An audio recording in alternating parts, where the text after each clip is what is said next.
প্রিয় চাকরি প্রত্যাশী ভাইরা, আশা করি প্রত্যেকে অসংখ্য ভালো আছেন। আজকে হচ্ছে বাংলাদেশ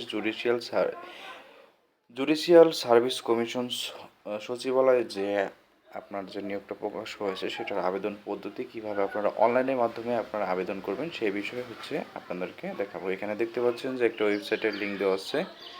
তো এখান থেকে হচ্ছে আপনার ওয়েবসাইটের ভিতরে চলে যাবেন। চলে যাওয়ার পর যে কোনো একটা ক্রোম ব্রাউজারে চলে যায় আপনাকে কিভাবে আবেদন করতে হবে আপনার হাতে থাকা স্মার্টফোন সম্পূর্ণ A to Z দেখানো হবে। আশা করি আপনারা সম্পূর্ণ ভিডিওটি দেখবেন। তো এখানে দেখতে পাচ্ছেন যে ওয়েবসাইটের ভিতরে চলে আসছে। চলে আসার পর এখানে দেখতে পাচ্ছেন যে আপনার অ্যাপ্লাই অপশন আছে, অ্যাপ্লাই টু অনলাইন, এখানে একটা ক্লিক করবেন। অ্যাপ্লাই টু অনলাইন ক্লিক করবেন। এখানে ক্লিক করার পর এখানে অনলাইনের ভিতরে ক্লিক করবেন। তো ক্লিক করার পর এখানে দেখতে পাচ্ছেন যে আপনার যে এইটা আছে, তো এখানে হচ্ছে টিক মার্ক দিয়ে দিবেন, একটা করে দিবেন। তারপর এখানে নেক্সট অপশনে একটা ক্লিক করে দেবেন। তো নেক্সট অপশনে ক্লিক করার পর আপনারা এখানে দেখতে পাচ্ছেন যে যে পোস্টে আবেদন করতে চাচ্ছেন, এখানে দেখতে পাচ্ছেন যে সবগুলো পদ কিন্তু এখানে চলে আসছে। তো আমি হচ্ছে অফিস সহায়কে আবেদন করব। তো এখানেতে অফিস সহায়কে এখানে একটা ক্লিক করে দেব। ক্লিক করার পর এখানে নেক্সট অপশনে একটা ক্লিক করে দেব। তো নেক্সট অপশনে ক্লিক করার পর এখানে দেখতে পাচ্ছেন যে আপনার এখানে নো করে দেবেন। তারপর এখানে নেক্সট অপশনে একটা ক্লিক করবেন। এখানে হচ্ছে আপনার আপনার নামটা দিয়ে দিতে হবে সঠিকভাবে। এখানে আপনার যে আবেদনকারীর নামটা দিতে হবে। এখানে আবেদনকারীর নাম বাংলায় দিতে হবে। আমি হচ্ছে সিকিউরিটি পারপাসের জন্য আপনাদেরকে দেখাচ্ছি না, তো আপনারা হচ্ছে আমি বলে দিতেছি কোথায় কী দিতে হবে, এটা দিয়ে দিবেন।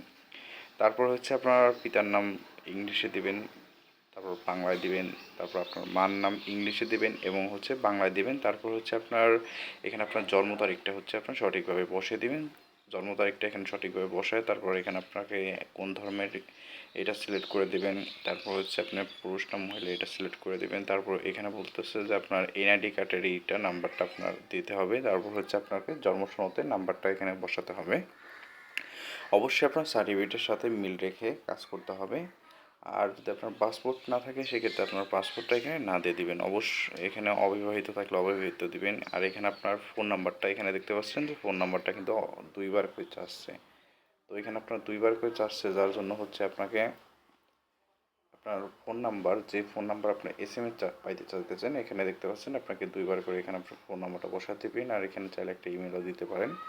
আর এখানে কোটার অপশনও অনেকে ভুল করে ফেলেন, তো এখানে আপনাকে হচ্ছে নট ক্লিক করে দেবেন। অধিকাংশর হচ্ছে আপনাদের কোনো কোটা থাকে না, তো যার জন্য এখানে আপনাকে নট করে দেবেন।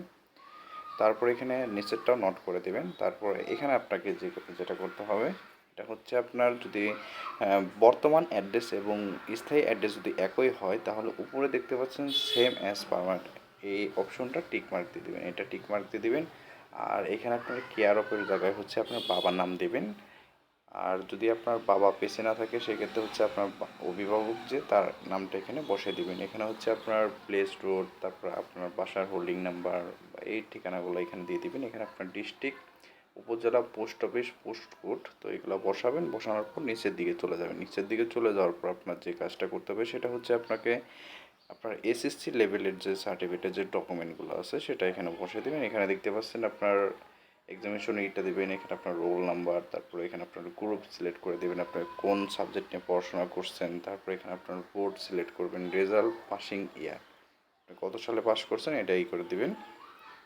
তো সেমভাবে হচ্ছে আপনি যদি এইচএসসি যদি পাস করেন তাহলে হচ্ছে আপনাকে এটাও সেমভাবে আপনাকে ফিল আপ করতে হবে। এখানে যা যা আছে এগুলো ফিল আপ করতে হবে।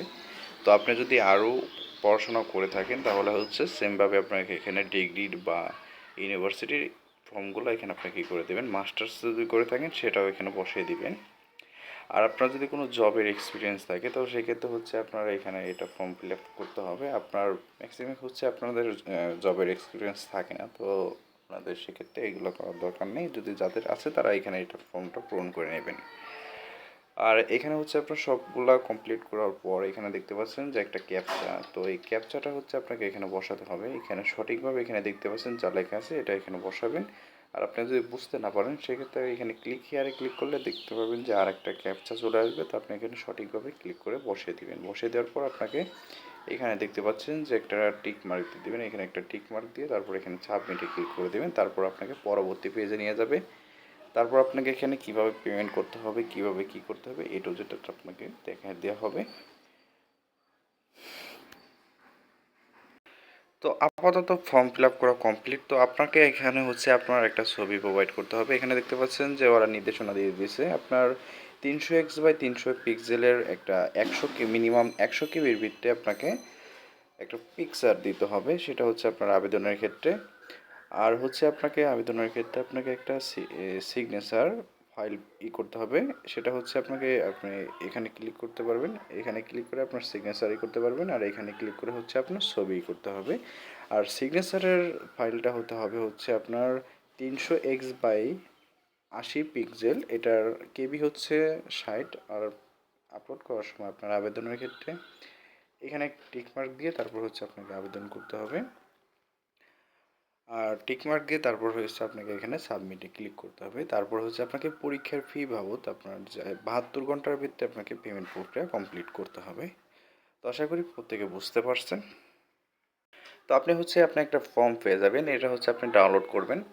তো ডাউনলোড করার পর এখানে দেখতে পাচ্ছেন উপরে আপনার ইউজার আইডিটা দেখতে পাবেন। তারপরে এখানে একটা টাইম শো করবে। এই টাইমের ভিতরে আপনাকে পেমেন্ট প্রক্রিয়াটা কমপ্লিট করতে হবে। আর হচ্ছে এটা হচ্ছে আপনার 72 ঘন্টার ভিতরে পেমেন্ট প্রক্রিয়া কমপ্লিট করার জন্য আপনাকে প্রথমত আপনার ফোনের এসএমএস এর মাধ্যমে চলে যাবেন।